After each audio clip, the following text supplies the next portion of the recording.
Bonjour à tous, bienvenue sur Bourse Horizon. Aujourd'hui, on va regarder comment choisir un ETF S&P 500. Vous avez déjà pu le constater en cherchant simplement S&P 500 sur votre broker. Vous allez tomber sur des dizaines, voire des centaines d'ETF différents. On va regarder ensemble aujourd'hui comment trouver celui qui vous convient le mieux avec le moins de frais possible. Présent, avant de commencer, j'aimerais quand même vous expliquer ce que c'est un ETF. Donc un ETF, c'est les initiales de Exchange Traded Fund. C'est donc un instrument financier qui nous permet d'investir dans des classes d'actifs comme des actions, des obligations, des matières premières ou encore des indices boursiers. Le SP500, c'est donc un indice boursier. C'est celui qui reflète l'économie américaine, étant donné que ce sont les 500 plus grandes entreprises américaines qui sont dans cet indice. Si on n'avait pas d'ETF, on devrait donc acheter une petite partie de ces actions, ces 500 actions, et puis ce serait beaucoup trop compliqué, beaucoup trop long, et ça nous coûterait beaucoup trop de frais. Et c'est pour ça que, à présent, on peut acheter cet ETF qui réplique l'indice. On peut acheter du CAC 40, on peut acheter du MSCI World, on peut acheter des ETF thématiques sur les énergies renouvelables, sur les emerging markets, voilà, on peut en acheter vraiment plein. Le plus connu, l'indice phare, c'est le SP500, qui performe, qui prend chaque année à peu près 10%. Donc généralement on essaye de battre le SP500, le marché comme on l'appelle, en faisant du stock picking. Et c'est ça qui est compliqué à faire et c'est pour ça que plein de gens achètent simplement du SP500 ou du MSCI World.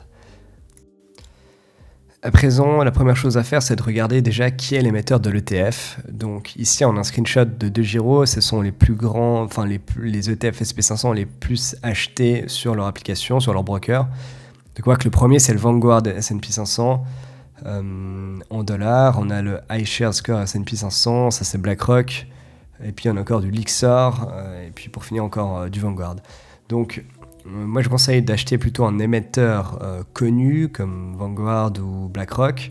Et puis, c'est également important d'avoir une grosse valorisation. Comme ça, votre ETF sera plus liquide, ce sera plus facile de le vendre et de l'acheter. À présent, la deuxième chose à faire, c'est de contrôler quels sont les frais pour l'ETF. Donc, comme je disais, c'est un ETF, S&P 500, ça réplique un indice, donc il n'y a pas de gestion active. C'est ça qui coûte cher dans les fonds de placement et les ETF, c'est de payer le gestionnaire qui va choisir quelle action il achète. Dans ce cas-là, il n'y a pas besoin de faire ce travail. Donc les frais doivent être bas, ils doivent être généralement à moins de 0,1%. Si c'est plus de 0,1%, c'est trop cher, voilà, et puis ça varie fortement en fonction des émetteurs, donc c'est vraiment quelque chose qui est important à contrôler. Je vous montrerai après sur le site JustETF comment on fait pour contrôler les frais. Voilà, à présent la troisième chose à contrôler, c'est de savoir si l'ETF distribue ou est-ce qu'il accumule les dividendes. Donc si vous cherchez plutôt à vous faire un revenu chaque mois, dans ce cas-là, effectivement, vous avez mieux temps de prendre un ETF à distribution qui vous versera les dividendes chaque mois ou chaque 3 mois, ça dépend de l'ETF. Voilà. Mais si ce n'est pas votre cas, comme la plupart des gens, si vous désirez plutôt que l'ETF accumule les dividendes et les réinvestisse automatiquement, dans ce cas-là, c'est beaucoup plus intéressant pour vous parce que vous allez éviter de payer les impôts, que si vous le faites automatiquement, vous allez payer les impôts et puis ce ne sera pas réinvesti proprement chaque mois. Vous avez meilleur temps de prendre un ETF à accumulation si votre objectif c'est de faire en plus marcher les intérêts composés parce que vos dividendes vont être réinvestis et vous allez refaire des dividendes sur ces intérêts qui ont été réinvestis.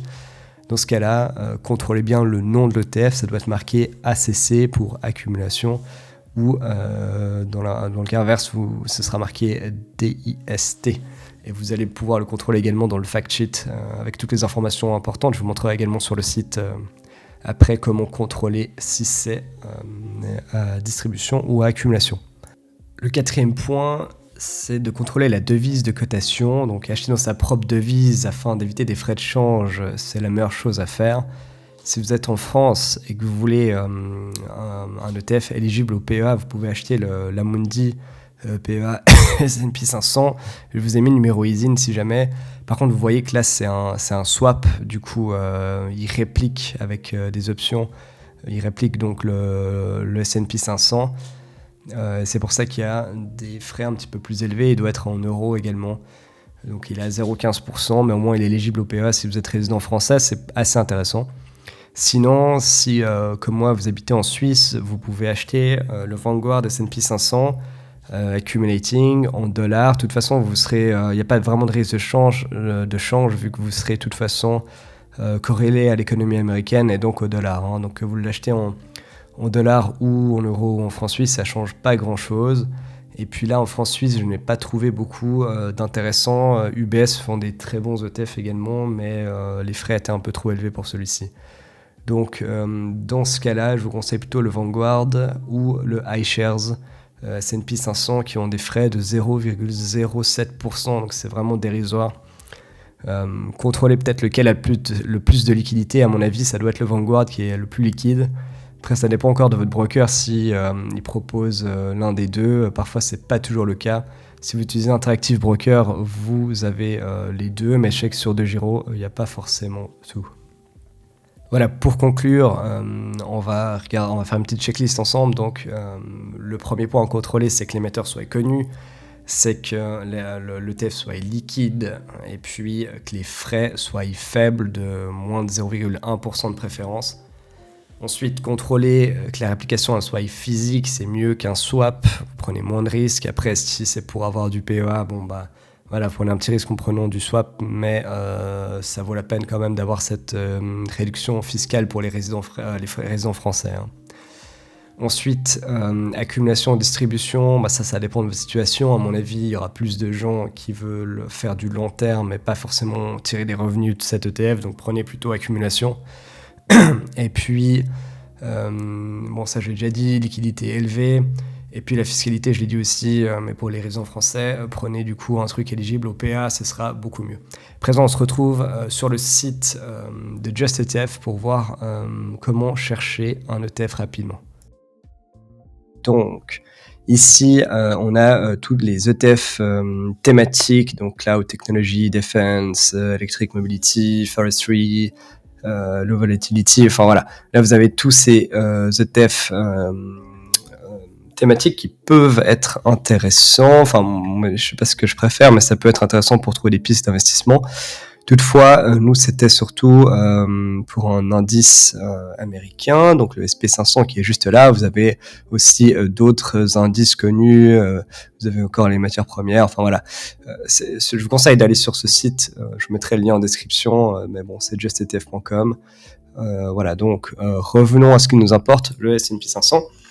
En arrivant là-dessus, on a de nouveau une petite explication de ce que c'est le S&P, les retours sur investissement, le chart. Enfin, si vous voulez voir le chart, si jamais vous pouvez mettre SP500 sur Google.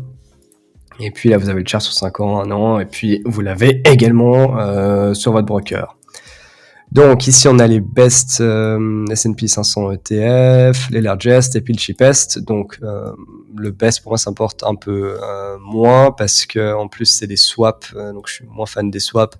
Et puis ils ont tous à peu près le même pourcentage étant donné qu'on suit un indice, hein, donc ça m'importe que peu. Moi, ce qui m'importe plus, c'est le largest, histoire d'avoir plus de liquidité pour alors vendre et acheter plus facilement, comme je disais tout à l'heure. Donc c'est plutôt ça que je regarde.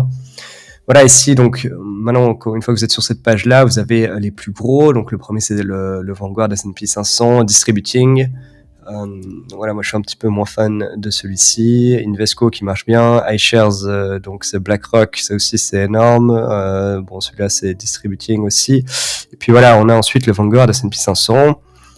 Ça, c'est celui que je détiens, donc forcément, je suis un petit peu biaisé, mais pour moi, c'est le meilleur. Vanguard, S&P 500, UCITS, donc ça, c'est une norme de sécurité. Je crois qu'en Europe, on peut pas acheter d'ETF s'il n'y a pas cette norme-là. Donc voilà, ils ont tous, les gros, ils auront tous cette norme de sécurité. Accumulating en dollars, avec des frais de 0,07%, donc c'est vraiment dérisoire. C'est full application, donc pas de swaps, c'est parfait. Et puis on voit que la taille est juste énorme, donc voilà pourquoi j'ai choisi cet ETF. Si vous voulez plus d'infos, vous pouvez chercher le numéro ISIN sur Google et vous allez retomber. Normalement, on retombe sur le site de Vanguard. Et puis là, vous allez pouvoir trouver des informations complémentaires. Si vous voulez voir la performance, les datas du portefeuille, vous avez également Je pense que devrait avoir le fact sheet dans le coin, je sais plus où il est. Enfin bref, si vous avez besoin d'informations complémentaires, si vous voulez mieux vous renseigner, vous pouvez encore aller voir là. Je pense qu'il y a pas mal de data intéressantes. En tout cas, pour un premier coup d'œil, ce qu'il y a ici, c'est vraiment déjà pas trop mal. Donc voilà, moi c'est celui que je conseille. En tout cas, pour les résidents suisses, c'est pas mal. Et puis ensuite, vous avez, comme je vous disais, celui en euros, l'Amundi. Qu'est-ce qu'il y a encore? BNP Paribas. À mon avis, ça doit être en euros. Enfin, voilà, celui-ci, l'UBS, il doit être en francs suisses. Hein. Regardez par rapport aussi à vos banques, aux grandes banques nationales, enfin en tout cas du pays dans lequel vous résidez, vous allez trouver plus facilement dans votre devise si c'est pour vous primordial. Même si vous investissez sur le marché américain, donc vous serez de toute façon corrélé à l'économie américaine et le dollar. Voilà, donc imaginons que vous voulez acheter celui-ci, le Vanguard S&P 500 en dollars, accumulating. Je vous conseille fortement du coup de le chercher avec le numéro ISIN. Vous copiez comme ça, vous le cherchez dans votre broker. Si vous mettez juste SP500, il y en a plein qui vont sortir et ça va être compliqué de retrouver le bon, voire quasiment impossible. Donc cherchez toujours avec le numéro ISIN juste là. Voilà, j'espère que l'explication était claire. Si vous avez des questions, n'hésitez pas à les mettre en commentaire. Et puis, je vous souhaite une excellente journée.